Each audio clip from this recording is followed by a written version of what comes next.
Hello दोस्तों, उम्मीद है कि आप सब खैरियत से होंगे। आज हमारा रिएक्ट जेएस का 5th ट्यूटोरियल है जिसमें हम रिएक्ट जेएस के बारे में मज़ीद पढ़ेंगे।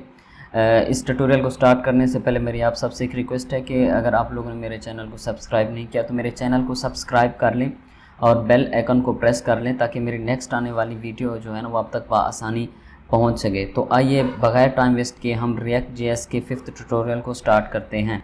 तो दोस्तों, रिएक्ट जेएस के 5th ट्यूटोरियल में हम पढ़ेंगे react JSX। what is JSX? JSX क्या है? वाई यूज़ JSX को रिएक्ट में क्यों यूज़ किया जाता है?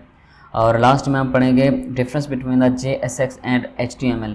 तो हम ये तीन जो है ना पॉइंट्स कवर अप करेंगे। और ये मैं आपसे एक रिक्वेस्ट कर दूं कि ये रिएक्ट जेएस का जो है ना ये मोस्ट इम्पॉर्टेंट ट्यूटोरियल है, तो आपने इसको बड़े तवज्जो और ध्यान से समझना है। तो हम मज़ीद इसके बारे में आगे पढ़ते हैं।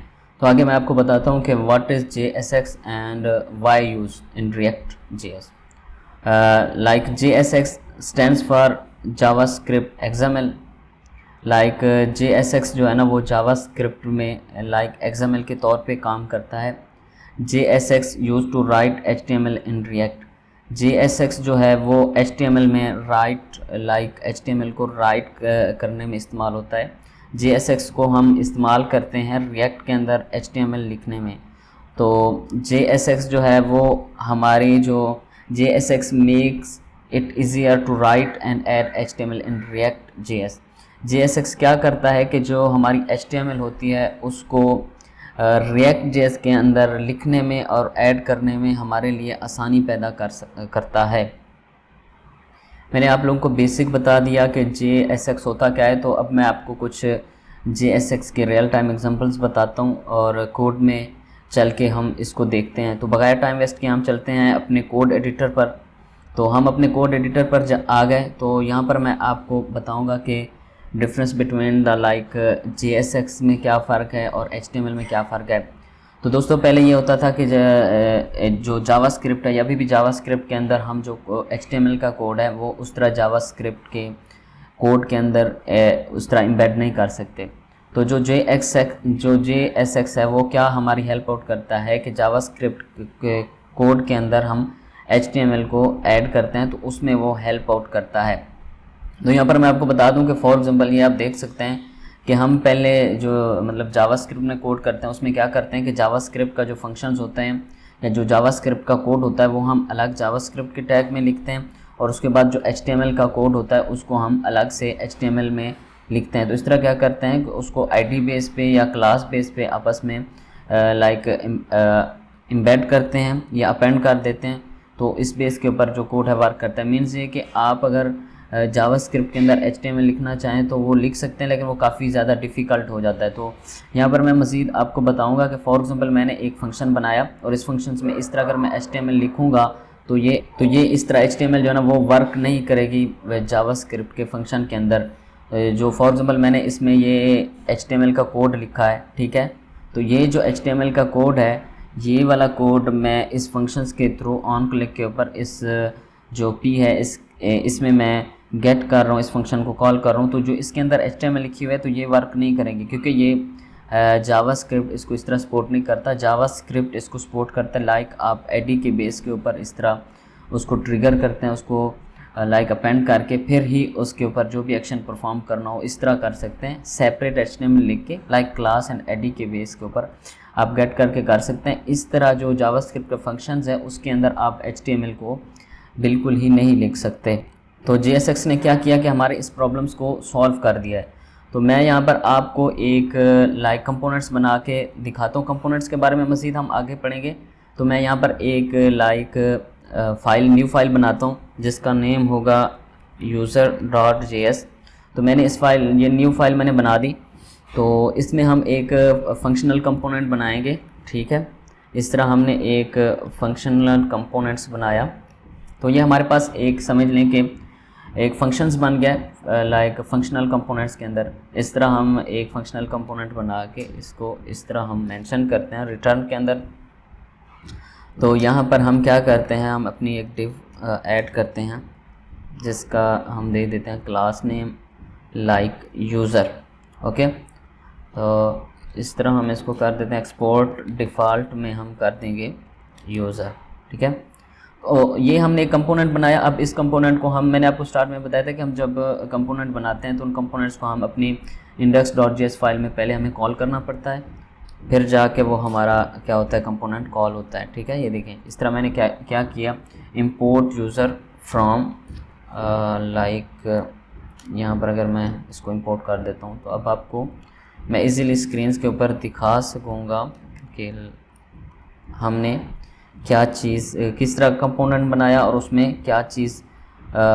इसमें मैं एक चीज़ कर देता हूँ कि इसमें मैं जो है ना H1 के अंदर लिख देता हूँ यूज़र कंपोनेंट।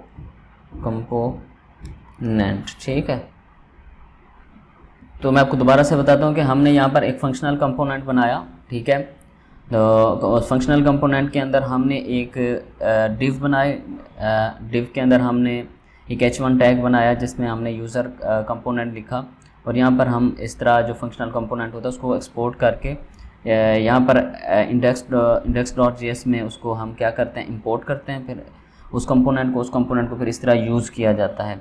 तो अब हम चलते हैं अपने ब्राउज़र के ऊपर, तो आप देखेंगे कि वहाँ पर जो है ना यूज़र कंपोनेंट शो हो रहा होगा हेलो वर्ल्ड के नीचे। ये देखें हमने जो कंपोनेंट बनाया तो हमारा सक्सेसफुली जो है ना वो लाइक कॉल हो गया, इंपोर्ट हो गया हमारे index.js में। तो वो यहाँ पर कॉल होके उसका जो आउटपुट रिज़ल्ट है वो हमारे सामने शो हो रहा होता है। तो यहाँ पर मैंने ये जो कंपोनेंट्स बनाए ये सिर्फ आपको समझाने के लिए था कि JSX बेसिकली होती क्या है।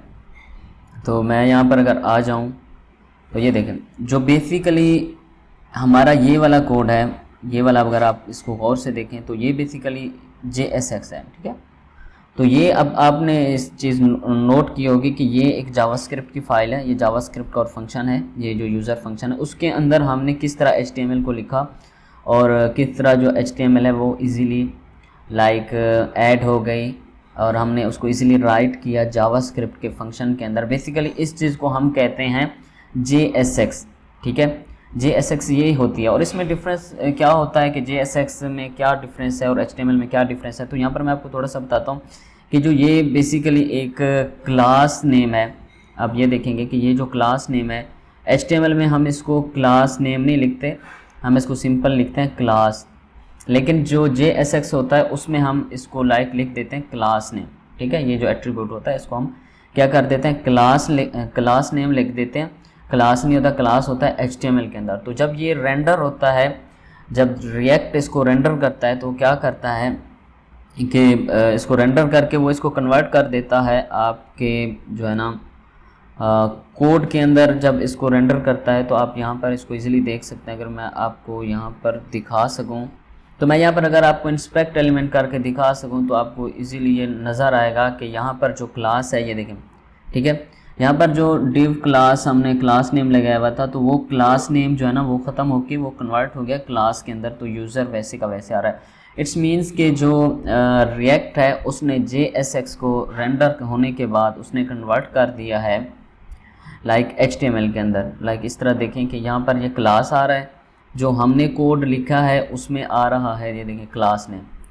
तो ये होता है बेसिकली डिफरेंस होता है JSX और हमारे HTML के अंदर। यही होता है कि जब JSX रेंडर होता है, मतलब रिएक्ट उसको रेंडर करता है तो वो उनके क्लासेस या एट्रीब्यूट्स होते हैं उनको लाइक HTML के जो एट्रीब्यूट्स हैं उनके हिसाब से उसको रेंडर कर देता है। तो वो फॉर एग्जाम्पल ये क्लास नेम है, तो जब ये रेंडर होगा तो ये क्लास नेम रेंडर होके क्लास बन जाएगा।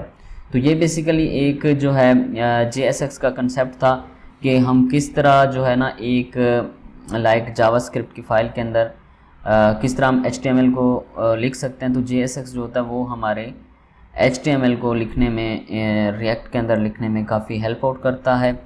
तो आज के लिए ये हमारे पास इतना ही है। ठीक है, बाकी thank you for watching video. अगर एंड पे फिर मेरी रिक्वेस्ट है कि अगर आप लोगों ने मेरे चैनल को सब्सक्राइब नहीं किया तो मेरे चैनल को सब्सक्राइब कर लें और बेल आइकन को प्रेस कर लें। और मिलते हैं नेक्स्ट वीडियो में। आप अपना ख्याल रखें, बाय।